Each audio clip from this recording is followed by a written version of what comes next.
California-based Southwind Food recalls several of its frozen shrimp products after possible exposure to a radioactive chemical. So while that shrimp was not distributed in Louisiana, the latest recall comes on the heels of Walmart recalling frozen shrimp from Indonesia.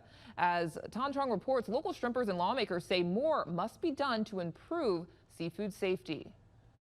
Walmart is recalling its Great Value brand shrimp sold in Louisiana and 12 other states.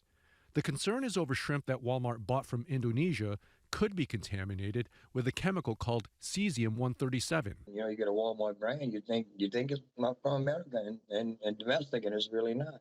According to the FDA, repeated low-dose exposure to cesium-137 can lead to an elevated risk for cancer. Food safety should be #1 in this country. They always said that, but that's not really the facts. A.C. Cooper is a lifelong shrimper from Plaquemines Parish and head of the Louisiana Shrimp Association. For years, local shrimpers have been pushing federal officials to increase testing on imported seafood, which they say is crippling competition through low pricing. You know, the industry needs the help. We need this stuff to get out of here. And look, if you're going to sell American public shrimp, it needs to be good shrimp. And that's something that we've been screaming for a long time. The concern over contaminated imported seafood is not new.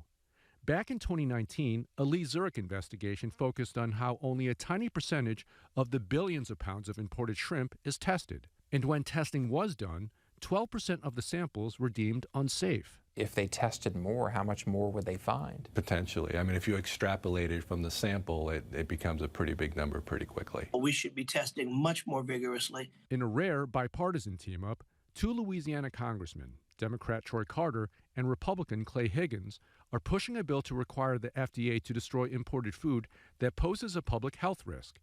Carter says too little is being done to keep tainted imports from resurfacing. Under current law, a person goes to port, it's rejected because it isn't proper, it's illegal, and then they just take it and go somewhere else to try to sell it, oftentimes making itself into a secondary market. Louisiana shrimpers and lawmakers say until more action is taken against imported seafood, our safest bet is to buy what's caught domestically. In New Orleans, Tan Trong, Fox 8 Local